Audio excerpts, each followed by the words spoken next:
نحن على ذلك من الشاهدين والشاكرين والحمد لله رب العالمين. Hadratul Mukarramin yang saya muliakan, yang saya hormati Mudirul Mahad Pondok Pesantren Raudhatul Ulum Al-Ustaz Agung Wibawa, juga yang saya hormati segenap para Dewan Guru Mahad Raudhatul Ulum, wabil khusus guru kita bersama yang saya hormati Ustaz Asror yang kumisnya rapi banget. Ustaz siapa ini yang ganteng banget kayak pengantin? Udah pakai jas. Tinggal pilih dah. Ustaz Nurdin, pakar game online Raudhatul Ulum, Pak Ibnu. Nah ini dia nih, ya, yang makannya banyak. Tidurnya lama banget ya. Ustaz Susilo, Masya Allah. Juga guru kita yang saya hormati, yang saya muliakan, Ustaz siapa? Siapa ini? Ustaz siapa? Ibnu Malik. Masya Allah, beliau pengarang Alfiyah Ibnu Malik. Yang saya hormati Ibrahim, anak saya sendiri. Lagi yang jawab. Juga yang saya hormati Ustaz Zain dan juga para ustazah Mahad Raudhatul Ulum, yang mudah-mudahan kita doain guru-guru kita semuanya sehat panjang umur, amin. Mudah-mudahan guru kita senantiasa diberikan keistiqomahan, amin. Mudah-mudahan guru-guru kita tetap diberikan kesabaran di dalam mendidik kita semua, amin ya Allah ya Rabbal Alamin. Dan juga tidak lupa para santriwan santriwati Mahad Raudhatul Ulum yang mudah-mudahan senantiasa diberikan lindungan dan naungan oleh Allah Subhanahu wa taala.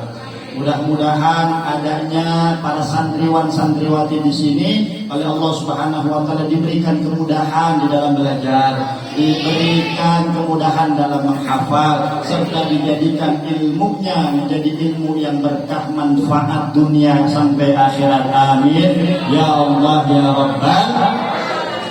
Alhamdulillah, udah malam, jam berapa ini? Jam 9 kurang seperempat. Ya, 1 jam lagi Ustaz harus udah ada di bandara karena besok harus terbang ke Malaysia. Sebelum subuh harus sudah nyampe karena habis subuh ada acara walimatul khitan Upin dan Ipin. Ya.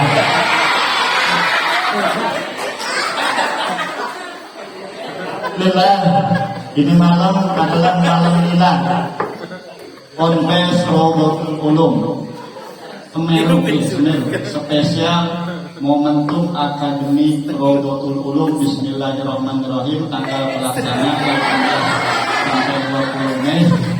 Acara puncak Maulid Nabi tumpengan. Alhamdulillah. Para santriwan santriwati yang dirahmati Allah Subhanahu wa taala. Ini peringatan Milad yang diadakan oleh segenap keluarga besar Pondok Pesantren Raudhatul Ulum. Salah satu fungsinya mengingatkan kita sebagai santri, sebagai guru, sebagai siapapun kita yang ada di lingkungan pondok pesantren ini, adalah fungsinya salah satunya supaya kita nggak gagal jadi orang yang soleh, supaya kita nggak gagal jadi orang yang baik. Sebab kata Sayyidina Ali bin Abi Thalib radhiyallahu anhu wa karramallahu wajhah, beliau berkata, ada 5 perkara. Ada 5 perkara yang mana 5 perkara tersebut bisa menyebabkan orang gagal menjadi orang yang soleh, bisa menyebabkan orang gagal menjadi orang yang baik. Mana? Wah, habis baterainya. Mungkin dia adalah main online mulu, main game online. Kata Sayyidina Ali bin Abi Thalib ada 5 perkara yang mana kalau 5 perkara ini orang gagal jadi orang baik. Apa? Laula khamsu khisalin lasaran nas, seandainya tidak ada 5 perkara, niscaya semua manusia kulluhum salih, semuanya jadi orang baik. Apa yang pertama? Awwaluha, yang pertama adalah al-qana'atu bil jahli. Qana'ah dengan kebodohan. Qana'ah nerima hidup, nerima dengan kebodohan. Enggak bisa, enggak mau belajar. Enggak tahu, enggak mau nanya. Ada cerita orang Betawi sama orang Sunda. 2 orang Betawi dan orang Sunda ini kerja dalam kerjaan yang sama, yaitu jadi tukang gali sumur. Ya, kebetulan yang sedang ngegalinya orang Sunda di dalam. Datang waktu lohor, kata orang Betawi, waktu zuhur. Kata orang Betawi, Kang, naik. Udah waktu lohor, kita makan dulu, istirahat. Kata orang Sunda, di bawah sumur, oh muhun, taraje. Maksudnya minta taraje. Kata orang Betawi, disuruh makan, ntar hari. Akhirnya ditinggalin makan agama orang Betawi. Akhirnya ini orang yang di dalam sumur, orang Sunda suruh mana ini taraje. Sampai waktu zuhur lewat, kagak naik-naik. Taraje katanya. Minta taraje, kata orang Betawi, ntar aja. Ini perkara dunia. Perkara dunia, nggak mau tahu, nggak tahu, nggak mau nanya. Makanya tersesat, apalagi hidup di akhirat. Makanya hidup di dunia, ilmu itu diperlukan. Jangankan hidup di akhirat, hidup di dunia kalau nggak punya ilmu kita bisa tersesat. Ada lagi cerita, ada orang kampung main ke kota. Ada orang kampung main ke kota 2 orang. Sampai di kota main ke rumah temennya, di rumah temennya disiapin apa? Disiapin minuman Coca-Cola. Wah, minuman Coca-Cola kata tuan rumahnya dibukain itu, tutup Coca-Colanya ngeces. Wah, kata orang kampung hebat benar minuman orang kota, bisa nyembur kayak kobra. Akhirnya begitu dibuka dituang gelas. Sampai di gelas ini ya kelihatan busa, yang berbusa mengolak begitu. Kata tuan rumahnya, "Ayo silakan diminum." Ya, ntar kita minum kalau udah dingin. Kalau udah dingin. Oh, itu bukan air panas, ini air dingin. Gimana? Gimana nggak panas? Lihat aja tuh ngegolak. Jangan tipu kita dong, mentang-mentang orang kampung ditipu-tipu. Akhirnya enggak nih, saya contoh. Begitu diminum, oh iya bukan air panas. Diminum. Begitu diminum, akhirnya apa yang terjadi? Itu minuman nggak panas, dingin, enak, seger, mau langsung dihabisin, mau minta tambah malu, namanya orang kampung. Kata temannya, udah tenang aja, kita nggak usah minta tambah. Kenapa? Ini mumpung ada di kota, kita cari sendiri. Wah. Terus mereknya tadi apa? Merek nggak penting, yang penting botol kaca warna airnya hitam. Dari rumah temennya bener nyari keliling-keliling, dia lihat cari-cari toko. Oh, ada nih toko yang jual botol-botolan. Sampai ke toko, dia masuk ke toko, ditanya sama tukang toko, cari apa mas? Bentar kita mau lihat dulu. Oh silakan, lihat dia nggak tahu yang dilihat adalah botol kecap asin. Wah ini botol kaca unik, isinya airnya hitam. Dibawalah ke tukang tokonya. Pak, saya mau beli ini, tolong dibukain. Kata tukang toko, ini jangan dibuka di sini. Loh, kenapa jangan dibuka? Kita mau beli, kita mau minum, kita mau habisin di sini. Pak, dikasih tahu sama tukang tokonya, ini bukan minuman, ini kecap asin. So tahu, tadi saya minum. Akhirnya dibuka, karena ngotot, akhirnya dibukain juga. Begitu dirasain, bener asin. Karena udah terlanjur malu, gengsi, akhirnya dihabisin juga. Ke rumah berak-berak selama seminggu. Ini perkara dunia. Nggak tahu, nggak mau nanya. Dikasih tahu, nggak mau ngedengar. Makanya tersesat hidup di dunia kalau tidak punya ilmu. Ya, jadi ibadah pun tanpa ilmu maka ibadahnya ditolak. Ada cerita lagi malam pertama. Nah, cerita pengantin malam pertama, tapi bukan cerita begitu ya. Malam pertama ini apa namanya, menantu laki-laki di rumah mertua. Ya, sebelum subuh ini menantu bangun buka-buka kitab. Yang dibuka kitab apa? Kitab panduan azan. Kitab panduan azan. Yang dilihat kitabnya terjemahan. Sehingga pas dia baca Allahu Akbar 2 kali. Nah. Gampang itu. Allahu Akbar 2 kali. Ya. Begitu subuh datang azan. Wah, mertua belum keluar kamar nih, azan ah. Ya. Azan, Allahu Akbar 2 kali. Ada mertua dengar dari dalam kamar, sampai aja tuh, menantu saya hebat bener ini, menantu saya bukan orang sembarangan. Kenapa? Bisa nyingkat azan, bukan orang sembarangan, ini ilmunya tinggi.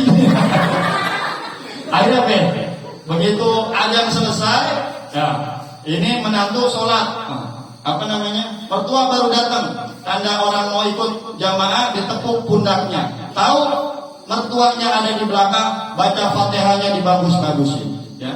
Akhirnya karena ini orangnya sebenarnya bukan orang alim, ya. Akhirnya sholat subuh 3 rakaat. Sholat subuh 3 rakaat. Beres sholat, mertuanya nanya, nah, sholat subuh kok 3 rakaat? Loh Pak, kata menantunya, emang di sini pasaran sholat subuh berapa rakaat Pak? Di sini biasanya 2. Oh di sini 2. Ya udah, karena tadi udah 3 rakaat, besok kita sholat 3 rakaat lagi Pak. Akhirnya kacau ibadahnya, jadi kan kacau. Fardu datun latu. Lalu ini perkara ilmu. Makanya alhamdulillah di Raudhatul Ulum didirikan pesantren. Ya, supaya apa? Supaya anak-anak, supaya kita semua nih bisa ngaji di pesantren, diajarin sama guru-guru kita, ya, dibimbing oleh guru-guru kita untuk bisa ngaji, untuk bisa ibadah, untuk bisa baca Quran dengan benar. Insya Allah baca Quran ini di Raudhatul Ulum diajarin bacaan Quran oleh Ustaz Malik, oleh ustaz-ustaz yang lainnya. Supaya apa? Supaya kita bisa dekat dengan Allah Subhanahu wa ta'ala. Jadi kata Rasulullah, man syaghalahul Quran, siapa orang yang disibukkan setiap harinya oleh Quran, setiap hari dia baca Quran, setiap hari dia ngafal Quran, setiap hari dia amalkan Al-Quran, kata Nabi, sehingga dia lupa an dzikri wa mas'alah, sehingga dia lupa minta kepadaku, sehingga dia lupa berzikir kepadaku, gara-gara dia sering baca Quran, dia lupa zikir, dia lupa doa. Tapi apa kata Rasulullah? A'taituhu ma afdala uqtis sa'ilin. Allah berfirman dalam hadis qudsi, kata Rasulullah, walaupun dia nggak minta, walaupun dia nggak zikir, a'taituhu ma afdala uqtis sa'ilin, maka dia akan aku berikan sesuatu yang lebih besar daripada orang-orang yang meminta. Jadi kalau ada orang meminta, ada orang berzikir kepada Allah, ya Rabb, ya Rabb, ya Allah, ya Allah, ya Fattah, ya Razak, apapun doanya, ini orang yang baca Quran, cukup baca Quran, kebutuhannya akan dipenuhi oleh Allah Subhanahu wa ta'ala. Alhamdulillah. Jadi jangan ragu kita belajar, jangan ragu kita menghafal Quran. Semangat ya, walaupun kita ngafal nggak hafal-hafal, ini ayat susah banget ya, nggak hafal-hafal, ini satu ayat juga lama kita ngafalin satu ayat ini. Yakinlah ketika kita ngafalin satu ayat yang kita hafalin ini susah, maka yakinlah bahwa ayat tersebut sedang cinta kepada kita. Tapi kalau kita gampang, ayat gampang nih, baru sekali 2 kali baca langsung hafal, yakinlah kita punya keyakinan bahwa ayat selanjutnya sedang merindukan kita. Alhamdulillah. Semangat ngafal Al-Quran. Orang ngafal Quran gak rugi, tidak akan rugi dunia dan akhirat. Sebab di dunia dimuliakan Allah, di dalam kubur dimuliakan Allah, dengan Allah Subhanahu wa ta'ala akan menjamin jasadnya tidak akan pernah rusak dimakan tanah. Belum lagi ketika dia akhirat, datang ke akhirat, dia punya Quran, dia punya hafalan, dia punya amalan-amalan Al-Quran, dia akan diberikan mahkota, dan mahkotanya tersebut akan diberikan orang tuanya. Orang tuanya akan diberikan baju kebesaran, baju kebagusan, baju yang paling bagus, sehingga orang tuanya nanti akan berkata, ya Rob, amalan apa yang saya miliki sehingga saya diberikan kemuliaan yang begitu besar ini? Maka Allah Subhanahu wa taala nanti akan katakan di dalam akhirat kepada orang tua yang anaknya diberikan anugerah Al-Quran. Kata Allah Subhanahu wa taala, engkau diberikan kemuliaan tersebut lantaran anakmu menghafal Quran, lantaran anakmu membaca Quran, lantaran anakmu mengamalkan isi Al-Quran. Alhamdulillahirabbil alamin. Jadi jangan ragu kita ngafalin Al-Quran. Al-Quran itu mukjizat dari Allah Subhanahu wa taala. Maka dikatakan oleh Rasulullah, Ahlul Quran adalah ahlullah. Orang yang ngafal Quran, orang yang baca Quran, orang yang setiap hari berkecimpung dengan Quran, maka dia dikatakan adalah ahlullah, keluarganya Allah. Pernah satu ketika ada debat kayak tadi itu, ya, ada debat, tapi debatnya ini antara agama Kristen dengan Islam. Jadi pada suatu ketika itu ada seorang akhwat yang bertanya kepada pendeta. Ada seorang akhwat yang bertanya kepada pendeta dalam satu forum debat. Apa kata wanita tersebut? Wahai para pendeta, saya ingin bertanya, ya, saya ingin bertanya. Kami umat Islam memiliki kitab Al-Quran.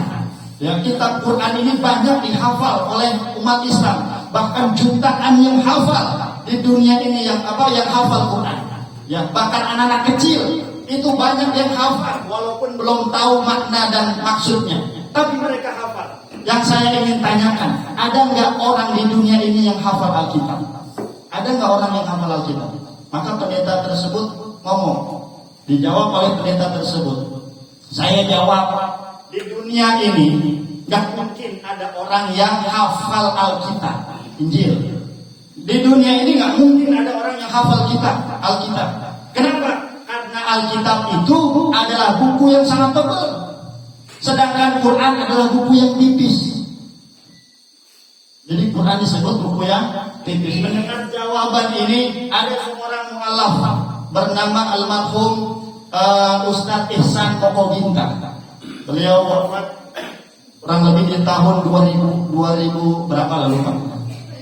Ustadz Ihsan Mokobinta langsung maju ngambil mic-nya akhwat tadi. Permisi, biar saya yang nanya. Kata Ustadz Mokobinta, Ustadz Ihsan Mokobinta, Bapak pendeta yang terhormat, Bapak pendeta yang terhormat, saya ingin memberikan keterangan. Tadi Bapak katakan bahwasanya Al-Quran adalah kitab yang tipis, buku yang tipis. Tapi mohon maaf Bapak pendeta, Quran setipis-tipisnya Quran itu kurang lebih ada 600-an halaman. Jadi 600 halaman ini kira-kira tipis atau tebal? Tebal juga. Ya. Baik, saya tahu karena saya pernah menjadi agama Kristen. Saya pernah menjadi orang Kristen.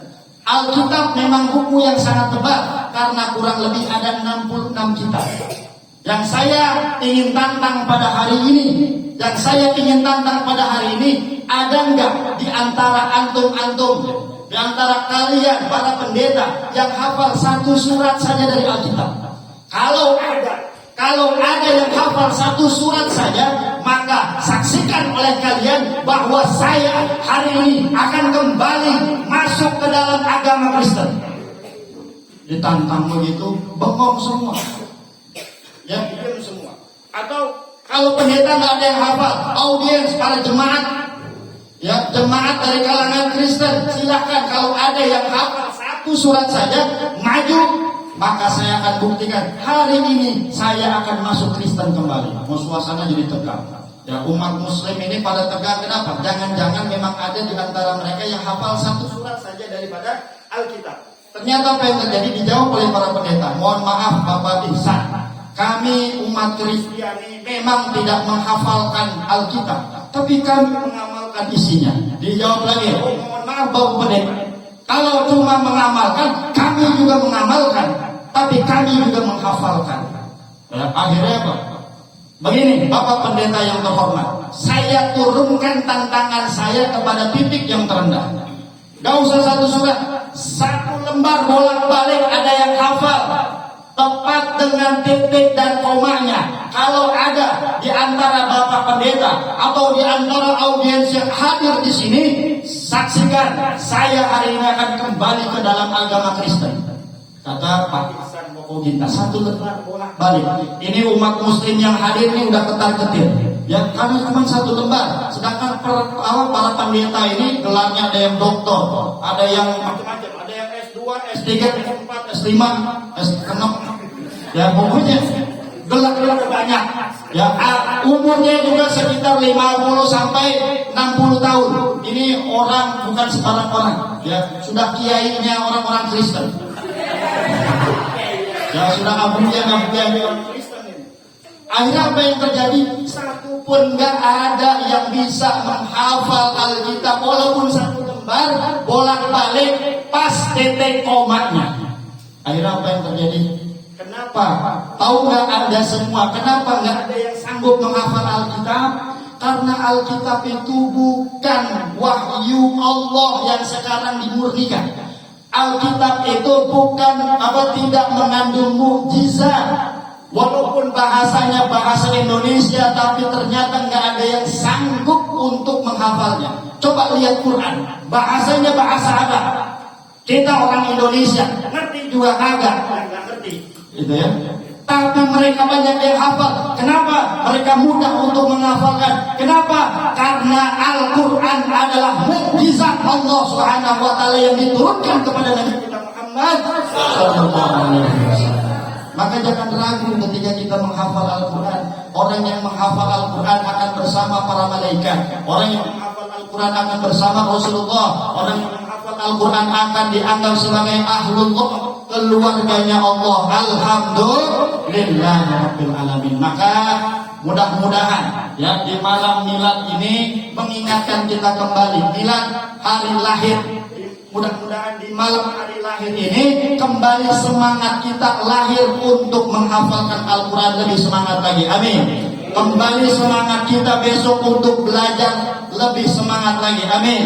Mudah-mudahan kita juga diberikan kemudahan dalam menghafal Quran, diberikan kemudahan dalam belajar, dimudahkan kita dalam menghafal kitab kita, diberikan kita ilmu-ilmu yang manfaat berkah dunia dan akhirat. Amin ya Allah ya Rabbal. Ya, mungkin itu saja, nggak banyak-banyak. Mudah-mudahan bermanfaat. Kurang dan lebihnya mohon dimaafkan. 4 lagi. Hah? 5 tadi. Oh iya 5. Masya Allah. Lupa. Yang kedua. Baik. Waduh, saya harus terbang nih. Udah saya cancel Ya. videonya. Iya. Tolong ini dulu ya.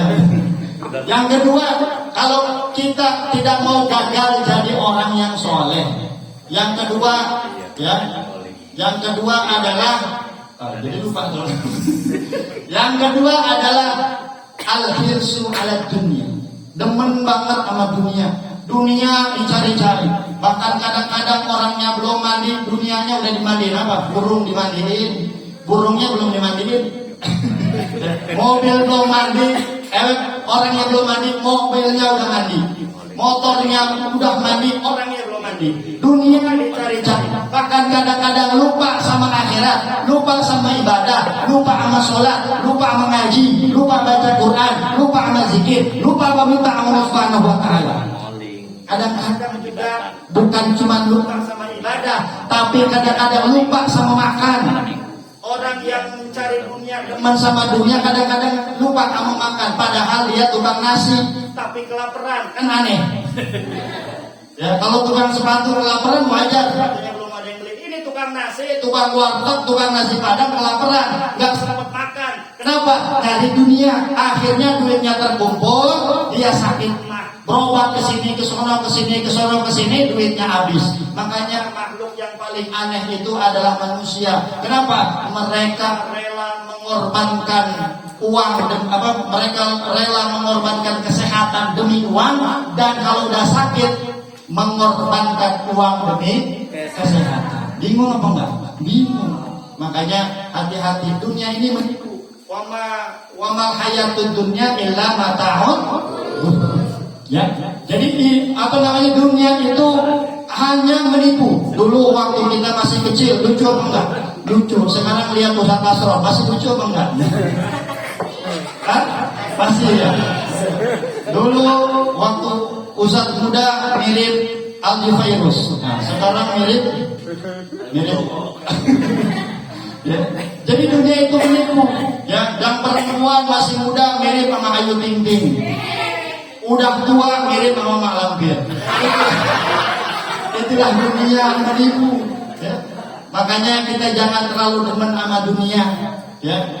Dunia itu menipu, dunia itu sempit, dunia itu kecil, dunia itu sedikit. Di dalam kitab Ta'limul Muta'alim dikatakan, hiya dunya aqallu minal qalil wa 'ashituha adallu minal dalil. Dunia itu kecil, perkara yang sedikit daripada perkara-perkara yang sedikit.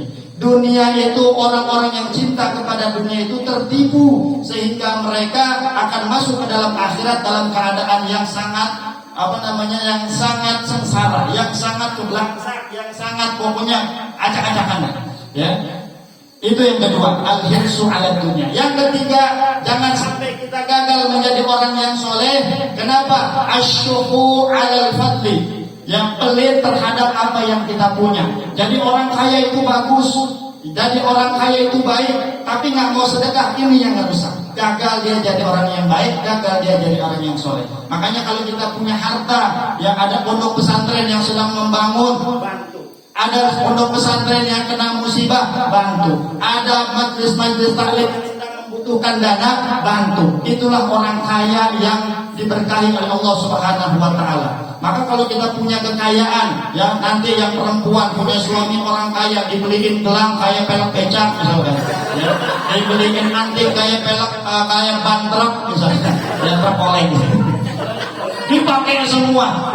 Ya, lihat orang yang sedang bantu, lihat lembaga-lembaga yang sedang membutuhkan bantuan, bantu. Kenapa? Karena gak ada jaminan harta yang kita miliki di dunia itu akan menjadi penolong kita di akhirat. Bisa jadi ketika yang perempuan yang akhwat-akhwat sudah jadi istrinya pejabat konglomerat, ya itu ketika mati nggak ada jaminan suaminya itu akan nggak kawin lagi, betul?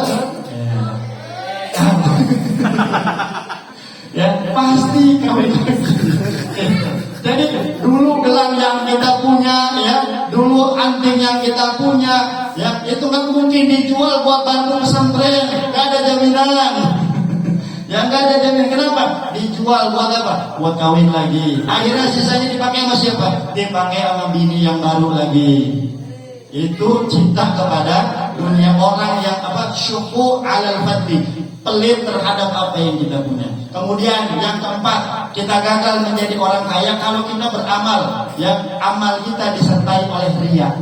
Kita beramal, kita sholat, kita puasa, kita zakat, kita haji, pengen dipanggil Pak Haji. Begitu pulang, ya dipanggil namanya Bejo, nggak mau. Panggil saya Haji Bejo. Besoknya pergi haji lagi, hajinya 2 kali. Dipanggil Haji Bejo, nggak mau. Panggil Haji Bejo.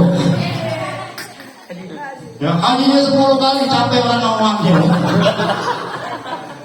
Ya, itu yang keempat, riya terhadap amalan kita sendiri. Ini riya ini bisa merusak. Riya ini bisa merusak amalan. Tumpang udah datang takut keburu jadi rengginang. Ya, satu lagi.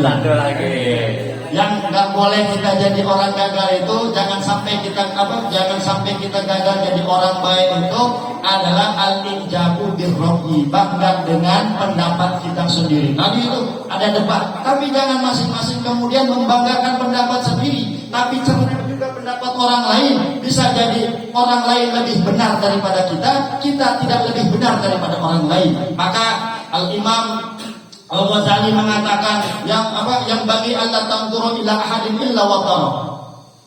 Seyogyanya lihat, jangan pernah kau pandang orang lain itu lebih baik daripada diri kita sendiri. Kalau kita melihat anak kecil, ada anak kecil nih main game online, memang kerjaan dia. Anak kecil belum tahu apa-apa, ya. Dia belum punya dosa, ya. Dia melakukan kesalahan karena dia belum balik, karena dia belum belum ngerti hukumnya. Dia belum punya dosa. Sedangkan kita yang ngomongin anak kecil main game online mulu, kita yang banyak dosanya. Melihat orang yang lebih lebih dewasa, yang lebih tua daripada kita, katakan ini orang tua pasti umurnya lebih tua dari saya. Emang iya? Orang tua ini pasti ibadahnya ini lebih duluan, maka tidak maka pasti ini orang lebih mulia daripada saya. Kalau kita melihat orang yang bodoh, ya, orang yang bodoh melakukan kesalahan, katakan kepada diri kita, ini orang yang bodoh melakukan kesalahan dengan kebodohannya. Sedangkan saya sering melakukan kesalahan dengan ilmu saya. Maka bagaimana pandangan Allah, bagaimana dengan tanggung jawab saya di hadapan Allah Subhanahu wa taala? Pasti lebih berat saya. Maka orang bodoh ini pasti lebih baik daripada saya. Kalau melihat orang yang lebih alim, katakan dalam hati kita, ini orang alim betul, saya ini masih begini, ilmunya masih sedikit, mana mungkin saya bisa ngejar dia yang ilmunya luar biasa. Maka katakan dia lebih baik daripada saya. Bahkan ketika kita melihat orang kafir, jangan sampai kita katakan ini orang kafir, neraka abadan abada, khulidina fiha abada. Ini orang kafir pasti masuk neraka. Jangan begitu. Kenapa? Karena yang namanya hidayah gak ada yang tahu. Barangkali dia yang kafir dari kecil, ketika di akhir hayatnya dia mendapatkan hidayah dari Allah Subhanahu wa taala, kemudian dia masuk surga, masuk Islam, mengucapkan syahadat, kemudian setelah itu malaikat maut menjemput, maka jadilah dia bersihnya orang, dan insya Allah pasti dia ahli surga. Sedangkan kita yang ngaji dari kecil, yang sholat dari kecil, yang mau dari kecil, ada nggak jaminan kita akan masuk surga? Di akhir penghujung kita mengucapkan la ilaha illallah? Belum tentu. Makanya kita selalu berhusnuzon kepada Allah Subhanahu wa taala, minta kepada Allah Subhanahu wa taala, mudah-mudahan kita diwafatkan oleh Allah Subhanahu wa taala dalam keadaan husnul khatimah. Amin ya Allah ya rabbal alamin. Ya, karena nasi tumpangnya udah nungguin, mungkin cukup sampai di sini. Mudah-mudahan ada manfaatnya. Khutbah sofa wa ta'ma qadar. Billahi taufiq wal hidayah. Wassalamualaikum warahmatullahi wabarakatuh.